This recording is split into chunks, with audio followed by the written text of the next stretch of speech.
우리 시장의 이슈 정리해보고 내일장의 투자 시그널도 찾아보겠습니다. 모아랩 컴퍼니 김민성 이사와 함께합니다. 어서 오세요. 네, 반갑습니다. 네, 반갑습니다. 오늘 우리 시장 지수는 약했지만 그래도 업종별로는 좀 상이한 흐름을 보여줬는데요. 네. 이 안에서 앞으로 주목해야 할 이슈 찾아보겠습니다. 첫 번째 이슈 화면으로 만나보시죠. 네, 첫 번째 이슈입니다. 서울 그린벨트 전면 해제 유력, 순살 논란에도 굿입니다. 자, 물음표가 붙어 있는데요. 우선 오늘 정부가 88 부동산 대책을 내놨습니다. 이 안에는 용적률이나 재개발에 대한 이야기도 담겨 있지만 무엇보다 그린벨트 해제 카드가 좀 시선을 모으고 있는 상황입니다. 주택 공급을 위해서 이 개발 제한 구역을 해제할 수 있다는 기대감이 과연 건설주에 대한 좀 투심 훈풍을 가져올 수 있을까 이런 궁금증이 들기도 하는데요. 다만 오늘 이슈 제목에 또 물음표가 붙어 있기도 해서 네. 이 건설주에 대한 리스크까지도 꼼꼼하게 점검을 해봐야 될 것 같습니다.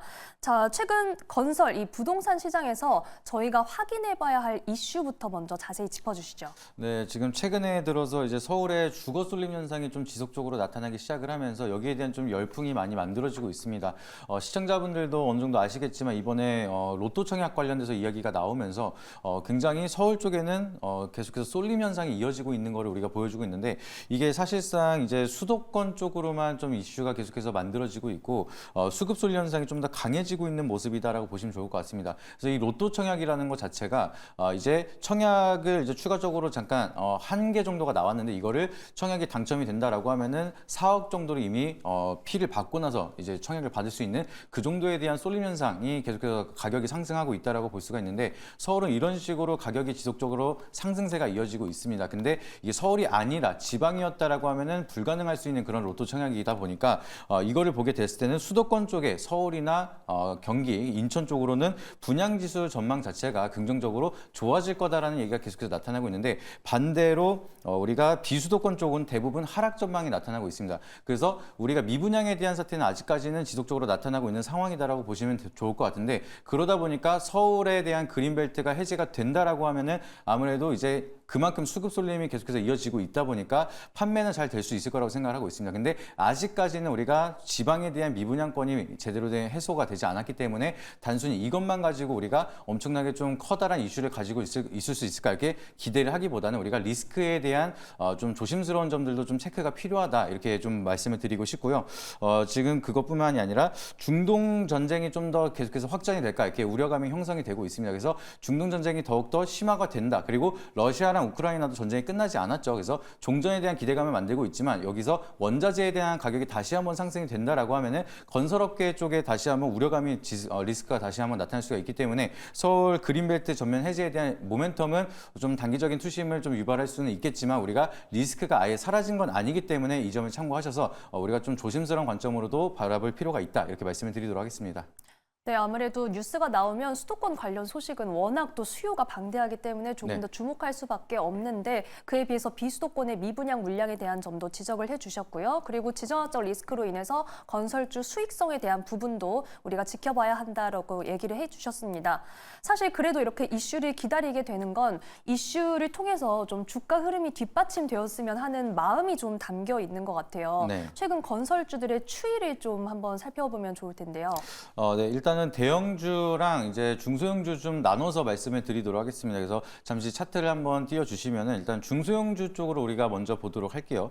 기술적으로 봤을 때 최근에 좀 계속해서 하락을 이어가고 있다가 최근 중소형주 쪽 같은 경우에는 바닥이 좀 나왔을까 하는 그런 흐름들이 만들어지고 있습니다. 근데 최근에 건설주 쪽으로는 전면적으로 다 좀 하락세가 많이 나타나는 그런 흐름이 이어지고 있어서 금리도 계속해서 고금리가 나타나기 시작을 했고요. 원자재 가격도 계속해서 상승을 하다 보니까 투심이 계속해서 이제 안 좋아질 수밖에 없는 상황이 이어지다 보니까 계단식 하락이 좀 지속적으로 많이 나타났습니다. 근데 거기서 이제 바닥권이라는 기대감이 좀 만들 수 있을 정도로 좀 바닥을 다지고 있는 모습이 나타나고 있고요.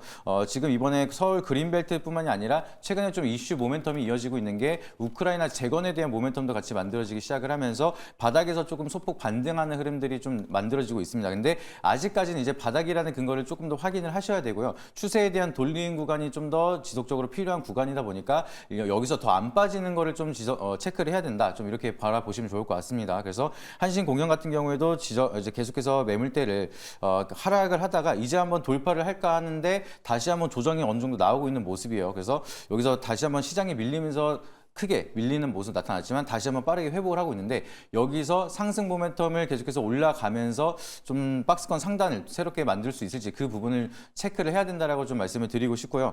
계룡건설 같은 경우에도 마찬가지로 똑같은 차트를 그렸습니다. 그래서 이런 거를 보게 되면은 건설에 대한 중소형주들은 비슷한 차트의 흐름을 보여주고 있고 테마적이나 산업적으로 좀 같이 움직일 가능성이 있다 보니까 이번에 좀 우크라이나 재건에 대한 모멘텀 그리고 서울 그린벨트 해제에 대한 모멘텀이 좀 시장에 지속성 있게 이어진다라고 하면은 좀 더 상승세에 대한 모멘텀이 이어질 수가 있는데 아직은 바닥권에 대한 흐름을 좀 더 지켜봐야 되는 상황이다. 이렇게 보시면 좋을 것 같고요. 그리고 대형주 쪽에 대한 모멘텀을 한번 보시게 되면은 일단은 박스권 상단을 새롭게 형성을 하고 있는 모습은 나타나고 있습니다. 그래서 삼성물산이랑 GS건설 같은 경우에는 최근에 코스피에 대한 수급 쏠림이 이어지다 보니까 먼저 뭐 밸류업에 대한 모멘텀이라든지 실적에 대한 모멘텀을 가지고 먼저 강한 상승 많이 이어지고 있는 흐름이 보여지고 있습니다. 그래서 삼성물산 같은 경우에는 박스권 상단에서 약간의 조정을 받고 있지만 그래도 상승 모멘텀은 어느 정도 이어가고 있는 흐름 만들어지고 있고요. GS건설 같은 경우에도 일단 중소형주보다는 좀 더 강한 모멘텀 상승이 이어지고 있어서 바닥에서 좀 올라가는 흐름 그리고 오늘 같은 경우에 11%가량 강한 상승을 보여주고 있다 보니까 일단 건설주는 PF에 대한 문제도 있고 이제 자본력이 받쳐줘야지만 거기에 대한 경쟁력이 이어질 수가 있다 보니까 대형주에 대한 모멘텀이 좀 더 움직이고 있고 먼저 반응이 나타나고 있다 이렇게 보시면 좋을 것 같습니다. 네, 아무래도 지금 중소형 건설주와 대형 건설주가 차트상에서도 조금 다른 흐름을 보여주고 있습니다. 그래서 상승 모멘텀을 받는다면 대형 건설주가 조금 더 활발하게 움직일 수 있다라고 이렇게 정리를 해볼 수 있을 텐데요. 아무래도 이렇게 좀 상이한 흐름을 보이게 되는 거는 건설주 전반에서 수익성에 대한 우려가 있기 때문이 아닐까 싶어요. 네. 좀 실적 성적표를 정말 꼼꼼하게 뜯어보지 않으면 안 되겠다 이런 생각이 들기도 하는데 이런 건설주의 수익성이 약해진 이유 결국은 원자재에 있는 걸까요? 어디에서 찾아야 될까요? 원자재도 있고요. 이제 국내에는 이제 고금리가 워낙 이어지다 보니까 이제 영업이익적으로는 계속해서 떨어질 수밖에 없는 상황이다라고 보시면 될 것 같습니다. 건설 쪽이 이제 투자를 하는 경우는 결국에는 현금을 일부 가지고 나서 이제 PF를 통해서 투자를 대출을 받아서 진행을 한다라고 보시면 될 것 같은데 우리가 이제 원자재도 커지고 금리도 계속해서 높아지다 보니까 이게 수익성이 떨어질 수밖에 없습니다. 이제 우크라이나 전쟁이 처음에 발발하기 시작을 했을 때는 시멘트 대란도 나타났었고요. 그리고 철강 대란도 나타나기 시작을 하면서 공사를 진행하면 할수록 적자가 더 커지는 상황이 이어졌던 게 지금 상황인데 이게 인플레이션이 완벽하게 잡히진 않고 있습니다. 그래서 건설사 같은 경우에도 투자를 늘리기보다는 이제 PF에 대한 좀 재무적 개선을 먼저 선택을 하고 있고요. 돈을 벌기보다는 리스크를 줄이자라고 해서 좀 투자 심리가 많이 위축이 되고 있는 모습이었던 거라고 좀 볼 수가 있는데 대형주 같은 경우에서도 희비가 많이 엇갈리는 게 이제 비주택권에 대한 사업 수주라든지 해외 수주가 얼만큼 많이 늘어나느냐 거기에 따라서 좀 매출액이 많이 차이가 나는 모습인 것 같습니다. 그래서 삼성물산 같은 경우에는 22년도, 21년도부터 해외 수주에 대한 1위를 놓치지 않고 계속해서 실적이 계속해서 좋게 만들어지고 있는데 또 반면에 영업이익은 어느 정도 수익성이 계속해서 떨어지고 있습니다. 아무래도 달러가 좀 더 비싸지기 시작을 하고 원자재 가격도 계속해서 높아지고 있고 하다 보니까 해외 수주 역량에 따라서 수익성에 대한 좀 차이가 있을 거고요. 매출액에 대한 차이도 좀 희비가 많이 갈릴 수가 있다 보니까 그 점을 좀 참고하셔서 좀 비교 분석을 하시는 게 중요하다라고 보시면 좋을 것 같습니다. 그래서 이제 국내 주택에 대한 사업의 모멘텀을 많이 갖고 있는 기업들은 아직도 좀 리스크가 크고 갈 길이 멀다라고 좀 보시면 좋을 것 같고요. 이제 해외에 대한 수출 역량 그리고 우크라이나 재건 같이 이제 글로벌 수주를 좀 많이 가져갈 수 있는 기업들 위주로 체크를 하는 게 지금은 중요한 흐름이다 이렇게 말씀을 드리도록 하겠습니다. 네, 아무래도 대형 건설주 안에서도 이 해외 수주 역량 등에 따라서 실적 성적표가 달라질 수 있기 때문에 이 부분을 잘 체크를 해야 된다라고 말씀을 해주셨는데요. 이사님 그러면 이 네. 대형 건설주 안에서 뭐 삼성물산도 언급을 해주셨습니다만 네. 저희가 좀 옥석 가리기를 지금 이 자리에서 해볼 수가 있을까요? 일단 실적을 보고 가신다라고 하면 제가 봤을 때 이제 진득하게 가져간다라고 하시면 삼성물산을 좀 모아가는 전략으로 접근하셔도 좋다라고 말씀을 드리고요. 아까 이제 차트로 잠깐 보여드렸는데 GS건설 같은 경우에는 삼성물산보다는 아직 워낙 바닥권에 있는 상황입니다. 그래서 오늘 11% 급등이 나왔고 이제 코스피 쪽에서도 이제 오늘 지수가 많이 빠지긴 했는데 거기에 대한 기대감이 좀 바로 반영이 되는 그런 종목 중에 하나라서 지금 많이 올랐던 구간을 한번 하락이 나타나서 좀 가격적인 메리트도 있는 구간으로 다시 나왔기 때문에 투자 심리가 다시 한번 회복이 되는 모습이라고 좀 우리가 해석을 할 수가 있습니다. 그래서 좀 트레이딩 관점으로 우리가 수익을 좀 더 극대화시킬 수 있는 좀 기대 수익률을 높이는 종목이다라고 하시면은 GS건설 쪽으로 좀 트레이딩 관점으로 접근하시는 게 좋다라고 말씀을 드리고요. 아니면 이제 나는 그냥 건설 쪽에 대한 모멘텀 이제 완전한 바닥이고 앞으로 더 나빠질 것도 없고 좋아질 거에 대한 기대감으로 나는 좀 길게 끌고 가겠다라고 생각을 하시면은 아무래도 실적에 대한 모멘텀이 좀 확실하게 받쳐지고 있는 삼성물산을 통해서 이제 모아가는 전략이 좀 더 안전하다. 좀 이렇게 보시면 좋을 것 같습니다. 네, 대형 건설주 중에서 삼성물산과 GS건설에 대해서 살펴봤습니다. 삼성물산의 경우는 실적에서 좀 뒷받침이 되기 때문에 길게 볼 수 있다라고 말씀을 해주셨고 반면 GS건설은 접근을 한다면 트레이딩 관점이 유효하다 이렇게 정리를 해볼 수 있을 텐데요. 자, 그러면 이제 건설주에 이어서 건설주가 뛰게 되면 네. 함께 가는 섹터가 사실 시멘트나 레미콘과 같은 관련주들이잖아요. 네. 이 시세가 좀 사실 건설주가 잘 나와줘야지 함께 확장이 되기도 할 텐데 관련주의 흐름은 어떻게 내다보고 계세요? 건설주 쪽으로는 아무래도 이제 일단 재료성을 먼저 봐야 된다. 트레이딩 관점으로 봐야 된다고 생각을 하고 있습니다. 일단 실적에 대한 개선은 좀 어느 정도 시간이 필요하다라고 생각을 하고 있고요. 네. 이제 금리 자체가 이제 미국이 이제 9월에 금리 인하를 한다라고 해서 한국이 이제 거기서 바로 따라간다라는 보장은 없습니다. 그래서 한국도 한국에 대한 이제 경쟁력이라든지 경제력이라든지 아니면은 뭐 물가 여러 가지를 참고를 하면서 데이터를 통해서 금리를 같이 인하할 수가 있는데 이게 9월에 따라갈지 안 따라갈지도 모르는 거고요. 10월이 될 수도 있고 11월이 될 수도 있고 아무래도 이제 고금리가 먼저 미국이 강하게 갔다 보니까 여기에 대한 모멘텀이 좀 더 뒤처질 수가 있습니다. 그러면은 국내에 대한 금리는 고금리를 유지하다 보니까 여기서 수익성이 떨어지는 모멘텀이 있다 보니까 우리가 좀 더 갈 길은 아직 먼 상황이다 이렇게 보시면 좋을 것 같고요. 원자재 쪽으로도 이제 같이 움직이는 종목들이 굉장히 많은데 시멘트라든지 레미콘 이런 종목들도 마찬가지로 전쟁에 대한 리스크 때문에 이제 가격이 많이 올랐었는데 가격이 많이 떨어진다라고 하면 오히려 영업이익이라든지 매출액이 떨어질 수도 있습니다. 그래서 우리가 그동안에는 뭐 원자재 가격이 상승을 하면은 핵지주로 이제 시멘트 관련주, 레미콘 관련주 이런 게 먼저 움직이고 했었는데 이제는 반대로 그런 쪽에 대한 이제 원자재 가격이 하락한다라고 하면은 원자재주들은 좀 조정을 받을 가능성이 있고요. 이제 건설에 대한 기대감이 만들어지면서 약간 디커플링 될 수도 있는 그래서 아까도 우리 앵커님께서 잘 말씀해 주셨던 것처럼 옥석가리가 굉장히 중요한 구간이다라고 좀 보시면 좋을 것 같습니다. 그래서 여러 가지 아직은 해소해야 될 구간들이 굉장히 많습니다. 건설주라든지 뭐 글로벌적으로 이슈들도 굉장히 많고요. 인플레이션이 아직 잡힌 것도 아니기 때문에 개인적으로는 지금은 우리가 건설 쪽에 대한 모멘텀은 조금 이제 테마성으로 바라보시고 실적이 진짜 찍히는 거는 조금 더 흐름을 보시면서 고금리가 완전히 좀 내려가기 시작을 하고 금리 인하가 내려가기 시작을 하면서 인플레이션도 잡히고 어느 정도 글로벌 수주들이 확실하게 찍히기 시작을 할 때 그때 우리가 실적에 대한 모멘텀을 기대할 필요가 있다라고 좀 말씀을 드리도록 하겠습니다. 네, 아무래도 시장이 워낙 좀 오락가락하고 변동성이 크다 보니까 이슈가 터지면 이것 때문에 좀 나아지지 않을까 이런 기대감을 가지고 바라보게 되는 경향이 있는 것 같습니다. 하지만 오늘 건설주에 대해서는 전반적으로 조심스러운 전망을 제시를 해주셨고요. 앞으로 이 실적이나 글로벌 지표, 숫자에 근거해서 접근하는 전략이 필요하겠습니다. 자, 그럼 이제 두 번째 이슈로 넘어가 볼게요. 네, 두 번째 이슈입니다. 전력, 경고등 또 켜지나 예비율 2년 만에 한 자릿수입니다. 네, 전력은 개개인의 일상생활에서도 또 산업에서도 절대로 빠져서는 안 될 필수 인프라죠. 그런데 이 전력 수요에 관한 우려가 곳곳에서 나타나고 있습니다. 우선 이 전력 수요에 관해서 우리 모두가 체감할 수 있는 일상에서의 수요 그리고 산업군에 대해서 좀 나눠서 살펴보면 좋을 텐데 우선 국내 전력 공급과 관련해서는 한전의 움직임을 살펴보지 않을 수가 없습니다. 네. 오늘 한전 실적이 나왔죠. 네. 오늘 실적이 이제 영업이익은 좀 줄어들기는 했는데요. 그래도 실적이 좀 4분기 연속 흑자를 내고 있습니다. 이제 우리가 이제 만년적자라고 부르는 한전이 그래도 이제 단가율을 높이기 시작을 하면서 실적이 좀 개선이 되고 있는 흐름은 좀 좋다라고 좀 말씀을 드리고요.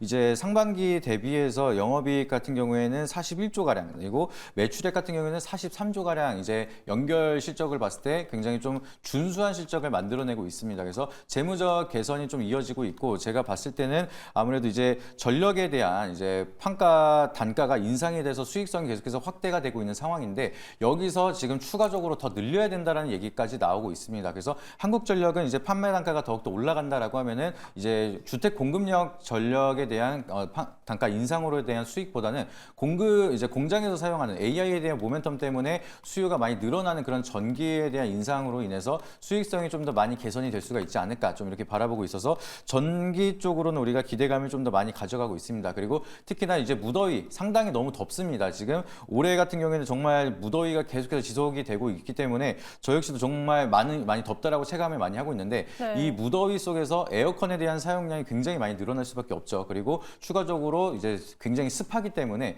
여기에 대한 제습기라든지 전기 공급이 굉장히 많이 필요한 상황입니다. 근데 여기에 더해서 AI를 만드는데 데이터 센터에서 사용하는 전력량이 굉장히 어마무시하게 사용한다라고 우리가 알고 있죠. 여기에 맞물리기 시작을 하면서 전력 사용량이 계속해서 증가가 된다라고 하면은 아무래도 이제 한국 전력에 대한 수익과는 직접적으로 연계가 될 수밖에 없기 때문에 지금은 일단 흑자를 계속해서 유지하고 있다는 것만 해도 굉장히 좋은데 향후 실적은 지금보다 훨씬 더 좋아질 개선이 나타나지 않을까 좀 개인적으로 이렇게 바라보고 있습니다. 네, 어쨌든 한국전력이 지금 흑자 기조를 이어가고 있는데 앞으로 더 나아지지 않을까 이렇게 긍정적인 전망을 제시를 해주셨습니다. 사실 지금 뉴스에서 계속해서 나오는 게요. 이사님도 말씀해 주셨지만 너무나 덥기 때문에 전력 수요에 대해서 계속해서 정부도 좀 주시를 하고 있는 상황이고요. 네. 전력 수요가 피크에 도달한다. 이런 뉴스가 하루하루 좀 경신되고 있는 그런 상황이거든요. 네. 그러면 에너지 관련주 앞서 한전의 실적 개선도 앞으로 오히려 긍정적이라고 보셨고 네. 그러면 주가도 함께 좀 뛸 수 있을까요? 계속 움직일 거라고 생각을 하고 있고요. 이제 전력 쪽은 좀 긴 호흡으로 보셔도 좋다라고 말씀을 드립니다. 오늘 같은 경우에는 좀 해리스 부통령 관련주도 있고 실적도 있고 하다 보니까 네. CS 윈드 풍력 쪽으로 오랜만에 움직였어요. 오늘 시장 분위기가 진짜 21년도 초반 약간 코로나 상승장이 나타났을 때 그때랑 굉장히 비슷하게 바이든 관련해서 풍력 관련주랑 코로나 관련주가 움직였었는데 오늘 좀 그런 모습이 많이 만들어져서 좀 옛날 생각이 났던 그런 날이었습니다. 근데 여기서 CS 윈드도 오늘 18%가량 상승을 하는 모습을 보여주면서 아무래도 장기적으로 봤을 때도 우리가 AI에 대한 모멘텀도 있고 전력에 대한 사용량도 있고 전력에 대한 공급이 계속해서 많이 필요한 상황이기 때문에 여기에 대한 좀 중요도가 많이 이어질 거라고 생각을 하고 있고요. 그것뿐만 아니라 이제 다양한 전력 소모 원전 관련주도 이제 계속해서 움직이는 흐름이 만들어지고 있고 전력 관련주로는 전반적인 좋은 흐름이 이어지고 있습니다. 그래서 AI에 대한 모멘텀 계속해서 이어진다라고 하면은 좀 중장기 모멘텀으로도 우리가 볼 수가 있다 이렇게 말씀을 드리고요. 지금 같은 경우에는 무더위에 대한 전력 소모 우리가 매년 여름 때마다 얘기가 나오는 게 블랙아웃에 대한 우려감이 형성이 된다라고 하면은 아무래도 전력 설비 쪽으로도 모멘텀이 계속해서 이어질 수가 있습니다. 그리고 장기적인 모멘텀을 우리가 봤을 때는 AI에서 데이터 센터를 개발하고 향후 4년 뒤에 사용하는 전력망 이제 양이 지금보다는 4배가 더 필요할 거고요. 그리고 1년 단위로 2배 이상씩 올라간다라고 합니다. 그러면 어마무시하게 전력이 많이 필요한 상황이고 거기에 대한 재생에너지라든지 탄소 중립에 대한 문제도 있다 보니까 신재생 에너지나 원자력 발전주에 대한 수요가 더욱더 증가가 될 수밖에 없기 때문에 전력과 전력 설비 쪽에 대한 모멘텀은 장기적인 모멘텀으로도 우리가 긍정적으로 볼 수 있는 게 굉장히 많다. 이렇게 말씀을 드리도록 하겠습니다. 네, 사실 우리나라 날씨만 보면요. 어제가 입추였다고 하더라고요. 네. 그래서 조금 시원해지나 싶었는데 그래도 아직은 좀 모자라다 이런 생각이 들기도 하고 또 지구온난화 때문에 결국은 내후년에도 이런 상황이 반복될 거다라는 생각을 해보면 장기적으로 볼 수 있다라는 얘기를 해주셨고요. 이어서 사실 국내뿐만이 아니라 이 해리스 후보 관련해서 풍력 에너지도 부각이 되고 있다라는 얘기도 해주셨습니다. 그런데 이 전력 관련해서 요즘은 엮여있는 키워드들이 정말 많은 것 같아요. 네. 특히 이 AI 관련해서 전력 수요에 대한 이야기는 좀 입장이 약간 다 반반으로 갈리는 것 같더라고요. 네. AI가 이제 픽아웃 하면은 전력 설비도 같이 갈지도 모른다, 아니다 뭐 이런 의견들도 있는데 네. 여기에 대해서는 어떻게 보고 계세요?